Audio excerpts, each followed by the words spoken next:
Bismillahirrahmanirrahim. Assalamualaikum warahmatullahi wabarakatuh. Kembali lagi di Bapak Pami Channel. Pada kesempatan kali ini BFC akan membahas tentang ciri-ciri orang yang berkemampuan supranatural. Nah, bagaimana keseruan pembahasan pada video kali ini? Tonton video ini sampai selesai agar sahabat BFC semuanya tidak salah paham. Dan jangan lupa untuk klik tombol subscribe terlebih dahulu, lalu tekan tombol like, komen, dan share agar BFC terus berkembang dan dapat upload video menarik lainnya. Oke, libas.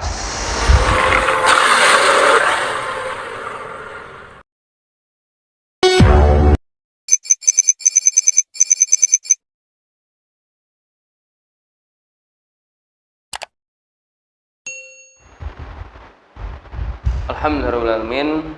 Puji dan syukur kita kepada Allah Subhanahu wa taala yang mana sampai saat ini kita masih diberi kesehatan, keselamatan, kekuatan dan nikmat panjang umur sehingga kita berjumpa dan berkumpul kembali di Bapak Pami Channel. Nah, pada kesempatan kali ini BFC akan membahas yang namanya itu ciri-ciri orang yang memiliki ataupun berkemampuan supranatural. Nah, jadi ciri-ciri orang yang memiliki kemampuan supranatural ini yang BFC rangkum pada video kali ini itu ada 5. Yang jika ada salah satu saja yang sahabat BFC miliki, itu bisa kemungkinan sahabat BFC memiliki kemampuan supranatural, gitu kan. Jadi simak betul-betul video kali ini supaya tidak salah paham. Nah, jadi ciri-ciri yang pertama yaitu memiliki rasa ingin tahu yang tinggi. Nah, ketika seseorang memiliki rasa ingin tahu yang tinggi, berbagai macam hal lah gitu. Terlebih-lebih masalah yang berkaitan dengan kegaiban. Itu biasanya ada memang ciri-ciri orang yang memiliki kemampuan supranatural karena memang dia sudah menyukai hal seperti ini dan pengen tahu lebih dalam. Nah, tapi keingintahuan ini jangan seperti orang yang memang bernafsu gitu ataupun yang terburu-buru, karena hal-hal yang terburu-buru ataupun dinafsu itu akan menjerumuskan lah, kita bilang akan membuat kita salah jalan gitu. Nah, jadi ketika orang yang memiliki supranatural ini dia ingin tahu, dia harus pandai memanagenya, harus pandai mengendalikannya gitu. Nah, jangan misalnya nih ada suatu proses. Ini kan keterbiasaan tuh ketika ada proses ujuk-ujuk langsung mungkin cari tahu melalui orang-orang yang bisa memahami gitu kan. Tapi coba usahakan ketika ada proses itu resapi dulu, tahan dulu, jangan sempat diceploskan sama orang lain, rasakan dulu. Rasakan proses itu sampai memang ini jawabannya gitu. Nah, baru ditanyakan sama orang apakah benar gitu ketika mengalami proses seperti ini jawabannya akan seperti ini. Nah, nanti kan akan dijelaskan oleh yang memang memahaminya. Nah, jadi ketika Anda bersikap seperti itu akan mendewasakan bakat-bakat supranatural Anda juga gitu, sehingga Anda bisa menguasainya gitu. Nah, tapi ketika Anda mengalami proses langsung tanya, memang iya betul gitu kan, langsung tahu, cuman kita tidak mempunyai pendirian gitu. Nah, kita hanya cuman ketika mengalami proses ini kenapa ya gitu. Tapi coba biasakan ketika mengalami proses, cobalah untuk memendamnya dulu, merasakannya dulu secara diri sendiri. Baru ketika memang ada merasain ini jawabannya, baru coba tanyakan. Sesuai enggak apa yang kita rasakan, kita alami ini dengan pengalaman yang memang orang yang sudah berpengalaman. Pastinya orang berpengalaman ini kan mengalami pengalaman yang sama sebelum dia menjadi orang yang berpengalaman gitu. Nah, itu yang pertama. Lalu yang kedua, tidak menyukai hal-hal otoriter. Nah, kenapa? Karena ada memang, ini saya pribadi aja gitu kan, di dalam pemerintahan, dalam kepemimpinan, ketika memang ada orang yang bersikap otoriter gitu kan, misalnya hanya untuk mementingkan kepentingannya sendiri, lalu dia memutuskan hal itu untuk kepentingan diri sendiri, bukan hal yang ramai, itu akan menjadi gejolak dalam batin kok seperti ini gitu. Kita ingin membantah, kita ingin melawan, tapi terkadang namanya mungkin ya di hal ya yang kita lawan itu mungkin ya kita bukan nggak punya kemampuan untuk melawan, tapi banyak hal-hal yang harus kita pikirkan gitu.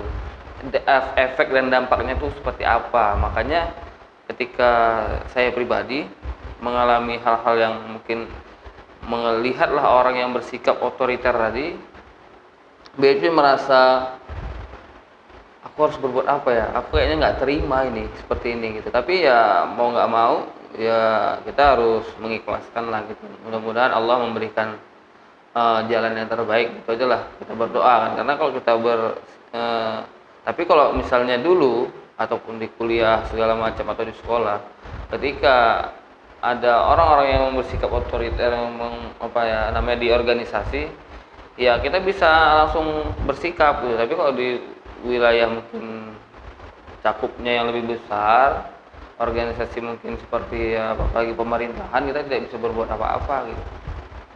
Jujur saja gitu kan. Nah, namanya kita dalam ruang lingkup yang memang sudah begitulah sistemnya gitu.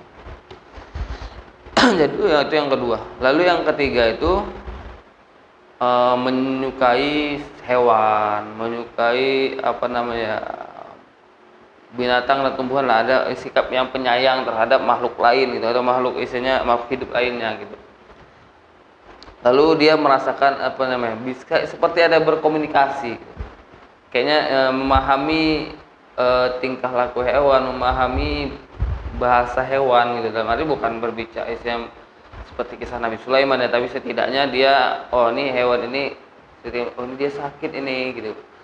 Dia memahami ciri-ciri hewan itu ketika mengalami hal-hal yang mungkin sakit, baru kayak dia mungkin mengalami istilahnya kadang hewan juga bisa stres gitu kan, stres. Contoh saya di perikanan, ikan juga bisa stres dan mengalami kematian. Dia kan memahami hal-hal seperti itu seolah-olah dia kayak berkomunikasi dengan hewan. Nah, itu dia, itu yang ketiga. Lalu yang selanjutnya yang keempat adalah pernah mengalami putus asa dan tekanan. Nah, jadi orang-orang supernatural ini juga pernah mengalami yang namanya itu mungkin tekanan batin, tekanan pikiran, sehingga dia merasa hidup kok kayak gini-gini aja ya gitu.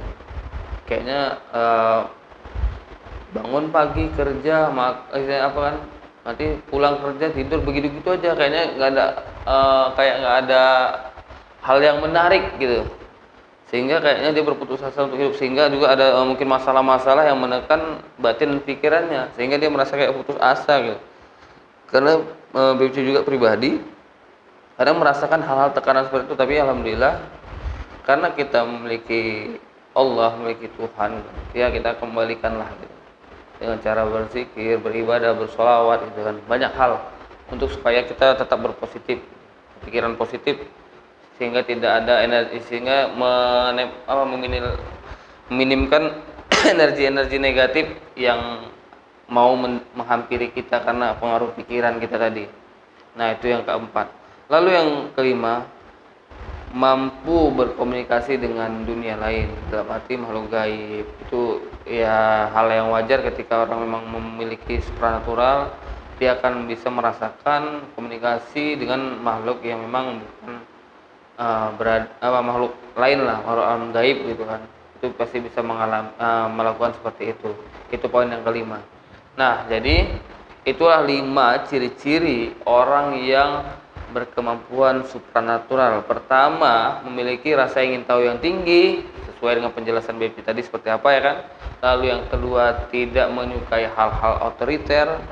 Baru yang ketiga, pecinta hewan dan merasakan bisa berkomunikasi dengan hewan. Baru pernah mengalami putus asa. Baru yang terakhir, bisa berkomunikasi dengan makhluk dunia lain.